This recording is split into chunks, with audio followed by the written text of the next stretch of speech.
मुसलपुराव सासे एक्स एम दङ आदा अनसुमै खुंगुर बर' बिथाङाबो जोंजों रायज्लायगासिनो दङ।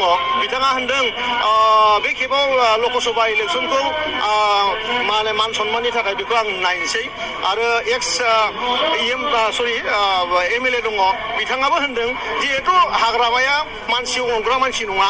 जय मुसाहारि, धनन्जय बसुमतारि, रेवरेवा आदा गासैबो खोन्थाजोबखाबाय बे हारसिं बेक्तिगत मानसि बयबो मिथिगौ बेयो इएमफोरखौ न' सिङाव लानानै बुयो। गतिके इएम सासेया मान सन्माननि थाखायसो इएम जायो। बेखौनो जुदि थाला होथेनानै बुयोबा रायजोफोरखौ माबायदि सासन खालामो। गतिके आदा अनसुमैयाबो हितेश बसुमतारियाबो आरो फ्रि आखरनि जायफोर एमसिएलएफोर दङ जायफ्रा बावैनो फैगोन बिथांमोनाबो बेल' फंसे बाथ्रा बे हाग्रामायाव माने सासन खालामनो रोङा, बुनाय सुनाय जोनाय जौ लोंनायजोंनो माने रायजोखौ थगायनो नागिरदों। गतिके बे समाजखौ दिनैनि समाजखौ बिदिजों बेंनो हाला। गतिके बिथांमोनाबो गासिबो इउपिपिएल जानायनि खोथाखौ लकसभा इलेक्सननि उनाव बुंदों आरो जिहेतु नोंथांमोननि दिल्लीयाव जुदि हाग्रामाया 100% जों खालामगोन आरो जोंथ' लुगैयो माने दा गासिबो बिटिआर हालामनि जेसेबां रायजो राजाफोर दङ गासिबो इउपिपिएल जाजोबनांगौ। खारन मानाव गेदेर प्रमद बर'नि जि साननाय बिनि जि माने मावनाय बिनि जि माने गोसो गोरबो थै बिनि मेगन बिनि खुगा बे गासिबो मानसि हारिनि थाखाय मानसिनि थाखायनो जोनोम जादों आरो मानसिजोंनो बिथाङा गोमालांगोन सानसे। बेखायनो बेबायदि मानसिखौ अननानै दोननांगौ, बेबायदि मानसिखौ बार मोना। बेखौ सासे जोंनि हारिखौ दैदेननो थाखायनो जन्म हरखादों।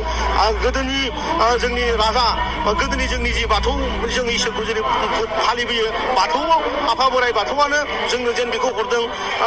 जोङो ख्रिस्टान धोरोमनिफ्राबो जेन बिसोरनि जि बिसोरखौ हरदों, प्रमद बर'खौ हरदों बिदि साननानै बिथांखौ जों गासिबो ज' बिथांजों लोगो थाफानांगौ आरोखि। बिपिएफ गैला, बाक्सायाव गैला, बेवहायथ' बे माने माया बिपिएफ होनना बुङा जोंथ' गासिबो खन्न साफा सानै आब' फंबाय बिदा बिब' बिगुमै आदै आइ आफा जों गासैखौबो सिनायजोबो, गासिखौबो सिनायजोबो। सासेबो बिपिएफ गैया। दा जिखिनि दंमोन फिसाइफोरखौ दोननानै दिनै आब'मोना फैजोबबाय। नोंसोर थानोबा थादो, आं मिथिखागौ आदा मोना दा मोनायाव फैजोबखागोन।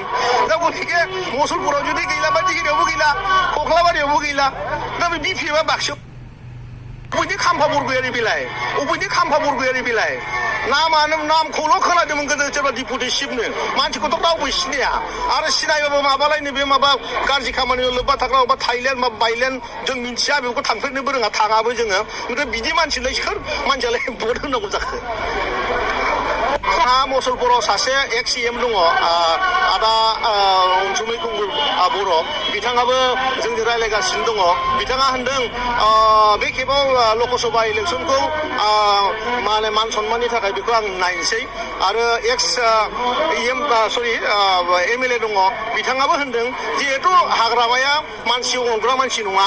जय मुसाहारि, धनन्जय बसुमतारि, रेवरेवा आदा गासैबो खोन्थाजोबखाबाय बे हारसिं बेक्तिगत मानसि बयबो मिथिगौ बेयो इएमफोरखौ न' सिङाव लानानै बुयो।